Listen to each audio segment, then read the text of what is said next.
Salut à tous! Pour fêter Halloween, je vous propose une vidéo de presque 20 minutes, ce qui est un très long métrage chez moi, qui va vous parler des connexions ésotériques, satanistes et pédophiles d'Alain Soral. Moi j'ai remarqué que quand un catholique était vraiment un homme de foi, je veux dire un catholique, je veux dire traditionnaliste, c'est pas Monseigneur Gaillot, en général il s'entendait plutôt bien avec le musulman. Parce qu'ils étaient tous les deux commis dans une espèce de foi virile, voilà. Oui, alors là on peut à la fois se réjouir que grâce au travail qu'on fait, ce travail de la dissidence qui lutte contre le sionisme au sens bien compris du terme, au sens de la liste antisioniste, contre la pédophilie, contre le nouvel ordre mondial.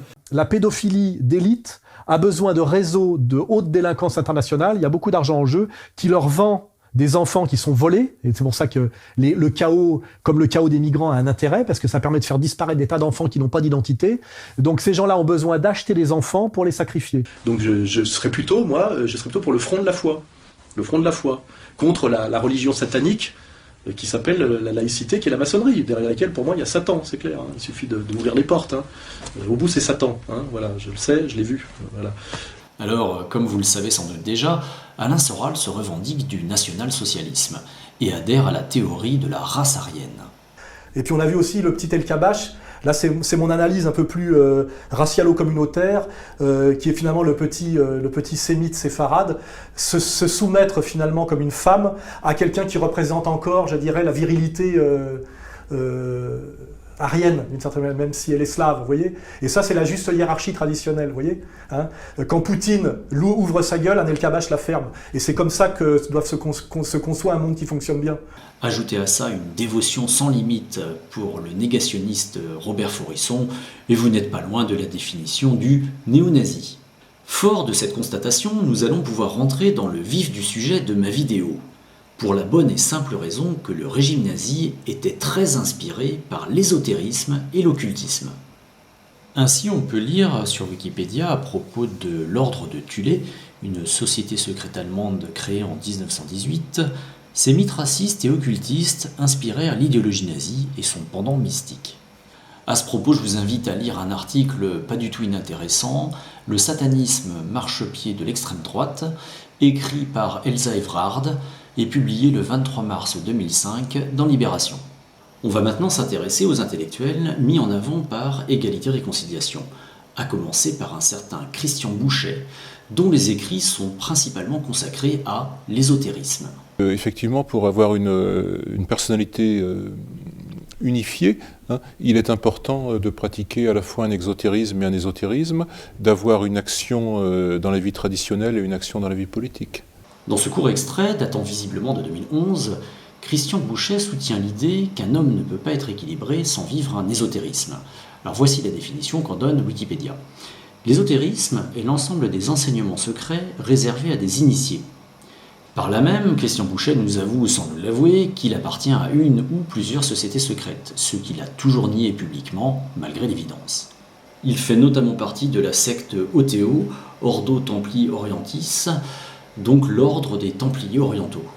Alors ce n'est pas moi qui le dis, mais un certain Serge Faubert, dans un article très détaillé publié par l'Événement du jeudi, numéro 470 en 1993, est titré « Le vrai visage des sociétés secrètes ».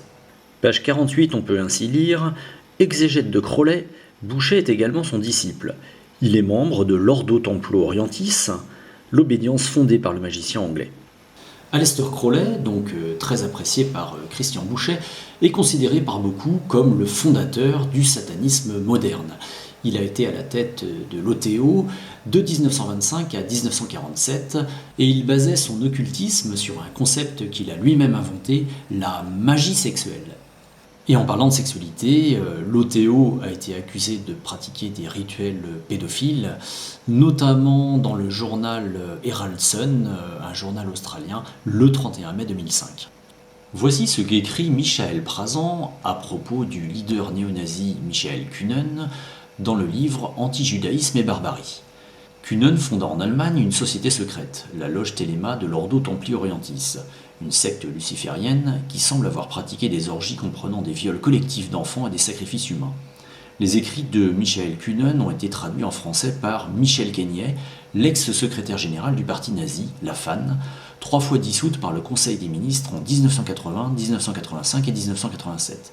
En 1976, Queignet traduisit Le mensonge d'Auschwitz de Tis Christophersen, un ouvrage négationniste, et dirigea, comme nous allons le voir, un grand nombre de revues et magazines à caractère pédophile. Ainsi, il existe une tradition dans laquelle homosexualité, pédophilie et nazisme se nourrissent l'un l'autre.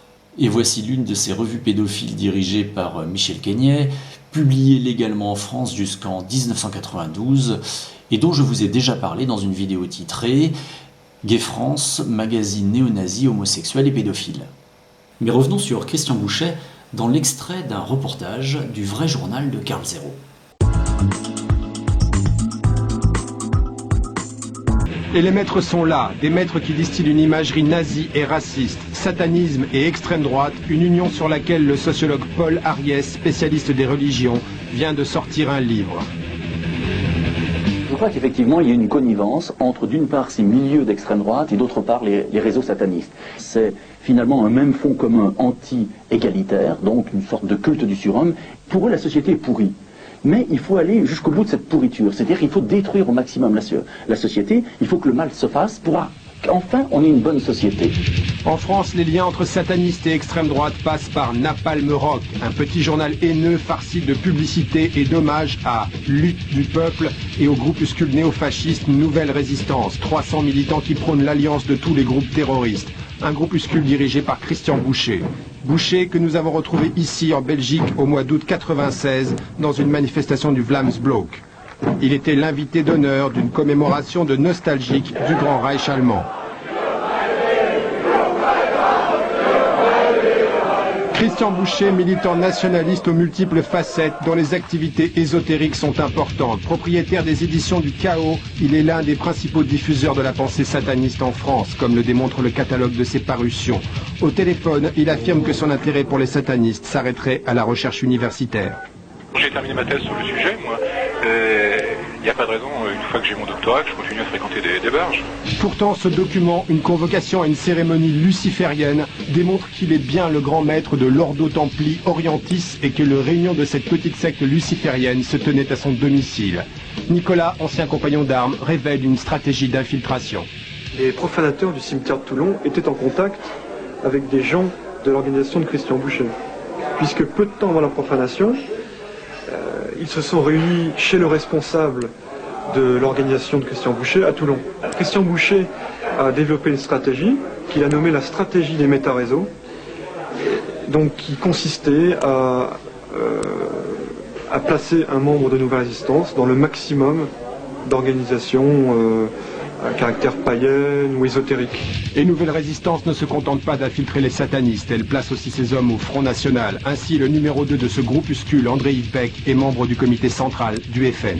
Il est très intéressant de noter que le parti de Jean-Marie Le Pen, grand mentor d'Alain Soral, a été financé jusqu'en 1986 par la secte Moon, à hauteur d'environ l'équivalent de 4 millions d'euros.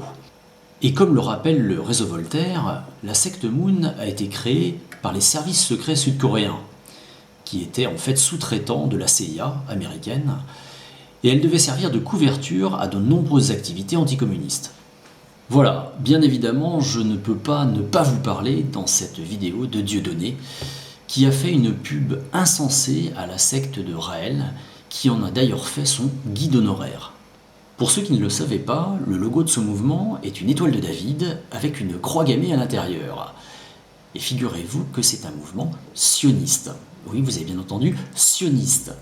Alors quand on sait que Soral et Dieudonné avaient créé un parti anti-sioniste, plus c'est gros, plus ça passe. C'est un grand honneur que tu m'as fait en me décernant ce prix, cette quenelle d'or pour la subversion. Et je suis avec toi à 100% dans toutes tes actions. Alors pour couronner le tout, il faut savoir que c'est un mouvement qui prône la liberté sexuelle, qui a été accusé à maintes reprises de prôner la pédophilie. Certains de ses membres ont été condamnés pour corruption de mineurs. Et voilà ce que dit le site de ce mouvement à propos du sexe et des enfants. Ne rien dire à ses enfants au sujet du sexe, c'est mal. Leur expliquer à quoi ça sert, c'est mieux. Mais ce n'est pas encore suffisant. Il faut leur expliquer comment ils peuvent s'en servir pour en retirer du plaisir. Et là, par exemple, en 2002, vous avez eu 4 Raéliens qui ont été condamnés Pour corruption de mineurs, ils avaient contraint des adolescentes de 15 ans à des relations sexuelles. Cette secte va me permettre de faire une transition parfaite vers un autre chouchou d'égalité-réconciliation, j'ai nommé Morgan Priest. Et on va l'entendre dans une interview surréaliste où il pose des questions à une certaine princesse Luna, porte-parole du mouvement raélien.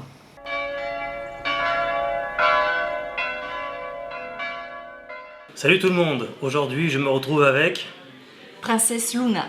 Alors, donc tu es raélienne, Luna, ok?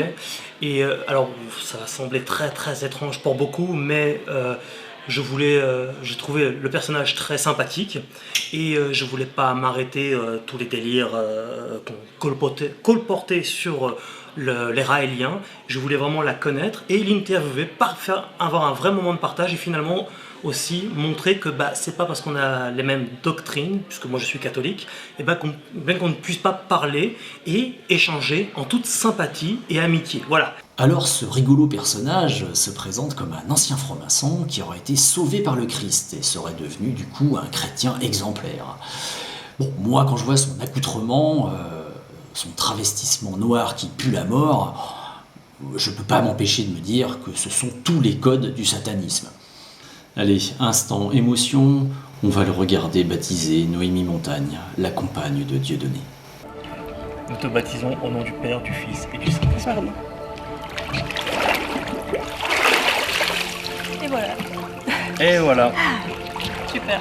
Allez, il est temps d'en finir avec Morgan Priest, qui va quand même nous faire la transition avec un certain Stéphane Blais, autre petit protégé d'égalité-réconciliation. Ancien franc-maçon, je vais te laisser d'abord te présenter. Et après on enchaîne avec ton témoignage. Très bien, alors je suis pianiste, compositeur et j'ai été en effet franc-maçon. J'ai enregistré une quarantaine de disques, j'ai écrit à peu près 300 œuvres qui sont éditées pour piano, pour orchestre. Et puis les disques, on peut les trouver. Là j'ai mon dernier album qui vient de sortir chez Contre-Culture. D'accord. Et maintenant on va écouter Stéphane Blais le 18 mars 2014 dans une émission sur BTLV. Bob vous dit toute la vérité.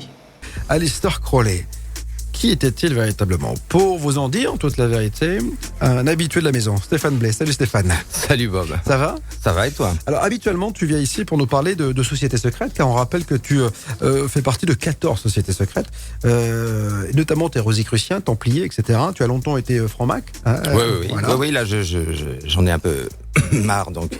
Voilà. T'aimes pas la tournure des événements de la J'aime pas la tournure des événements. Alors, on a déjeuné ensemble lors de ton dernier passage et on a parlé d'Aleister Crowley. Je t'ai dit, mais il faut qu'on fasse une émission dessus parce que t'es un des spécialistes d'Aleister Crowley. Tiens, un autre fan d'Aleister Crowley sur Égalité-Réconciliation. Puis comme par hasard, il appartient aussi à des sociétés secrètes. Bon, ça doit être une coïncidence. Alain de Benoît, tout un poème. Alors lui, comme Alain Soral, défend le pédophile notoire Gabriel Maznef. Voici ce qu'il déclarait dans la revue Éléments du 1er novembre 1986. Quant aux jeunes personnes qui fréquentent Gabriel Maznef, je ne doute pas qu'elles apprendront à son contact plus de belles choses et élevées que dans la vulgarité et la niaiserie que sécrètent à foison leur vie familiale et scolaire. Mais voilà, moi je reste toujours dans un débat de vérité, et en ce moment par exemple je défends Gabriel Maznef. Je dis je connais Gabriel Maznef, ce n'est pas une ordure, voilà, je le connais, même si très longtemps dans sa vie, il a aimé avoir des histoires d'amour, des vraies histoires d'amour avec des échanges de lettres d'amour, etc. Parce que je connais sa réalité, parce que j'ai eu une fiancée qui était une ancienne fiancée de Gabriel Maznef, et qui avait été sa maîtresse quand elle avait 14-15 ans. Alors ça peut paraître choquant. Je vous rappelle que Gabriel Maznef, qui est sans doute le plus grand militant pédophile que la France ait porté, se vantait dans un bouquin de sodomiser un jeune garçon de 12 ans. Et voici la cerise sur le gâteau. Alain de Benoît et Gabriel Maznef ont tous deux eu droit à leur tribune dans le magazine néo-nazi et pédophile Gay France. Bien entendu, Alain Soral nous dira qu'il n'était absolument pas au courant. Au grand Dieu, non. Laurent James, alors lui on peut dire qu'il est obsédé par le sexe et l'ésotérisme.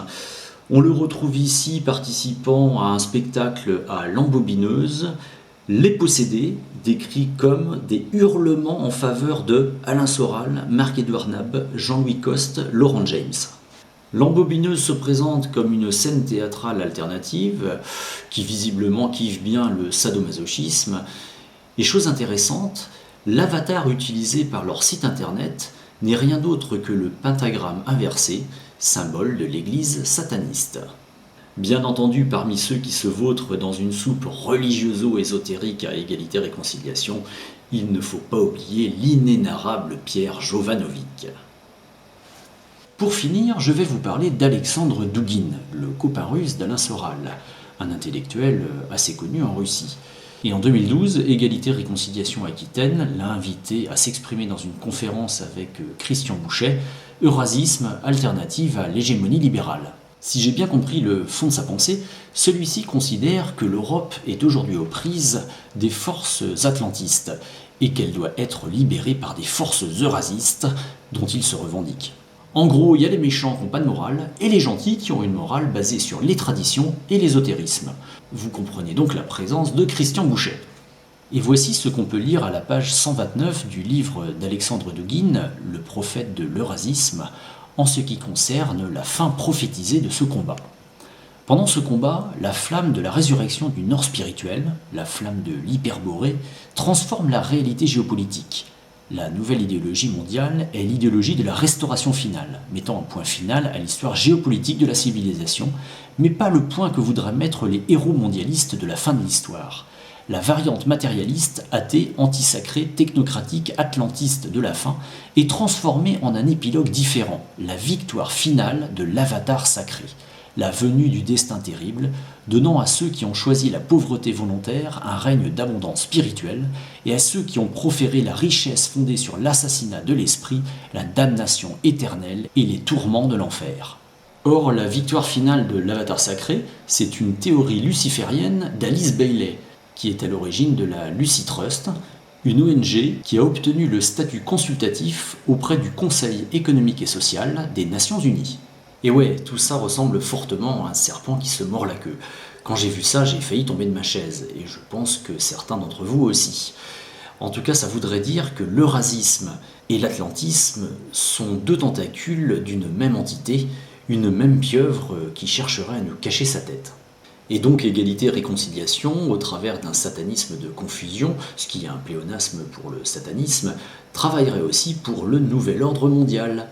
Et la tête de cette pieuvre s'appelle peut-être tout simplement Ordo ab Chaos, c'est-à-dire l'ordre après le chaos. Et là on serait dans la phase où il faut mettre le chaos avant de pouvoir mettre de l'ordre dans le monde. Sur ce, je vous le souhaite. Une bonne journée.